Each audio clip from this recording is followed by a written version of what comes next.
rakyat menghendaki ada forum terbuka yang lebih transparan untuk membuka ini.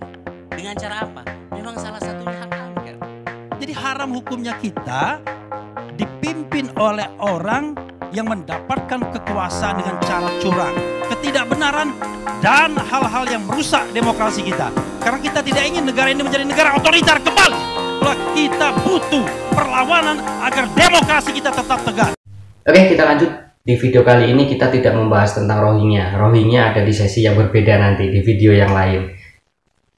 Nah, di video kali ini saya akan sedikit menanggapi tentang pemilu yang dikatakan curang. Nah, di belakang Abah Anies, ini ada 3R. 3R inilah yang memprovokasi masyarakat, yang memprovokasi pengikut-pengikutnya si Abah Anies ini yang lain agar mereka juga ikut teriak-teriak curang. Agar apa? Agar kekalahan mereka ini bisa nanti dirubah menjadi sebuah kemenangan. Nah, namun di setiap pemilu dari zaman dahulu hingga zaman sekarang itu pasti yang menang diteriaki curang. Itu sudah umum dan sudah dari zaman dahulu hingga sampai ke sekarang. Jadi itu sudah menjadi sebuah tradisi dalam setiap pemilu. Jadi kalau misalkan kita mengikuti sebuah kompetisi apapun itu harus ada yang kalah dan harus ada yang menang. Jadi mau kalah mau menang ya kalian harus siap. Jangan begitu kalian ikut kompetisi ternyata hasilnya kalian kalah tapi tidak mau terima, dan kalian harus menang. Apapun yang terjadi kalian harus menang, bahkan menghalalkan segala cara untuk memenangkan diri kalian sendiri. Contohnya adalah mereka para pengikut si Abah Anies, yaitu si 3R ini nih. Provokatornya 3R ini yang selalu teriak-teriak curang-curang dan angkat-angket hak angket hingga saat ini. Dan masih banyak tuh pengikut-pengikut si Abah Anies yang ya setelah kalah malah seperti orang stres, teriak-teriaknya seperti itu. Yang bikin kacau ini si 3R. 3R itu siapa? Rafli Harun, Rocky Gerung, Rizik Syihab. 3R inilah yang bikin kacau pemilu tahun ini, bahkan bikin kacau seluruh Nusantara ini dengan teriakan yang teriak-teriak curang. Bahkan tiga orang ini suka menghina Presiden Jokowi, menghina pemerintahan Indonesia. Terang-terangan mereka itu menghina, tapi kenapa nggak pernah mereka ini ditindak ya? Kenapa coba?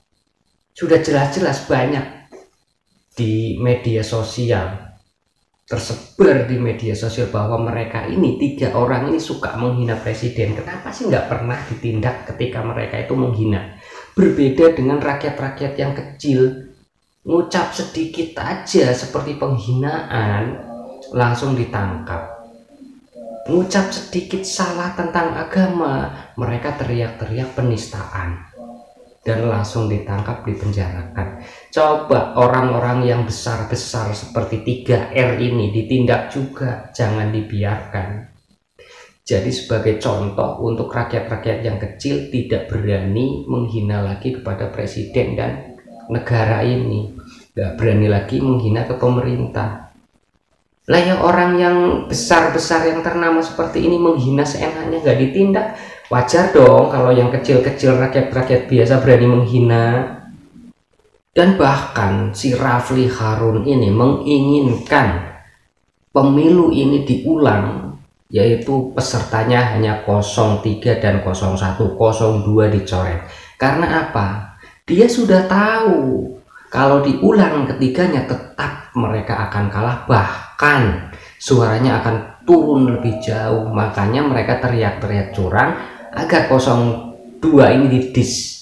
Setelah 02 didis karena teriakan curang itu tadi, diulanglah 03 dengan 01. Nah, ada harapan tuh si Abah Anies junjungannya si Rafli Harun ini bisa menang kalau misalkan tidak melawan 02. Jadi apapun itu ya, harusnya kalian itu harus terimalah kekalahan.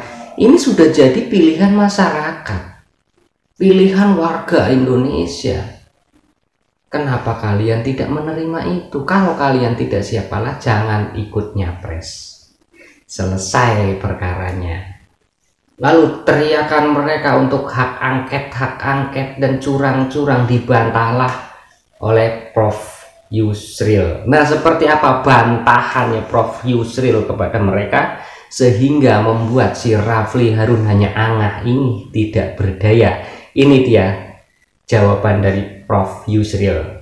Kalau kita memang mau menyelidiki pelaksanaan pemilu ini betul-betul jujur, adil, Ini akibat seperti dari amanat kalian konstitusi. teriak-teriak curang, Curang. kalian sampai demo-demo. Nyuap, Jangan sampai nanti pendukung 02 Jadi ikut lakukan demo. masih Pendukung secara 02 lebih banyak daripada pendukung hanya 03 Pilpres. dan 01. Karena pemilu Nanti kita ini ujung-ujungnya serentak. apa? Kalian mengadu Pilpres, domba, masyarakat jadi pecah kemudian untuk DPR, masyarakat. DPR provinsi, DPRD, DPRD kabupaten kota, DPD. Dan tadi Pak Deddy Sitorus mengatakan semua Ini jawaban Prof. Yusril ini Jadi anggota bisa DPR membuat pusat mereka aja itu hanya 20, angah ini 30 pelangak-pelongo seperti orang bego. kabupaten mungkin 45 miliar. Jadi panitia angket DPR yang terdiri atas partai-partai itu yang malam ini ada 3 orang tokoh. Ada Pak Pipin dari PKS, ada Pak Deddy dari PDIP, Pak Maman dari Golkar. Mereka juga akan menyelidiki dirinya. PDIP dapat 19% itu nyogok apa enggak? PKS dapat 70% itu Jadi di nyogok apa dalam enggak? Golkar 3R dapat ini juga 15% ada menurut quick count itu nyogok apa anggota enggak? DPR juga di Kalau dalam tadi dan dibilang PKS untuk pun satu ada di dalam. anggota DPR perlu 20-30 miliar, apa 19% PDIP dapat kursi itu kalau diangkakan 110 kursi, 110 kali 30 miliar atau tidak? Bapak yang nyelidiki, Bapak sendiri mungkin. Pak Maman akan nyelidiki dirinya sendiri.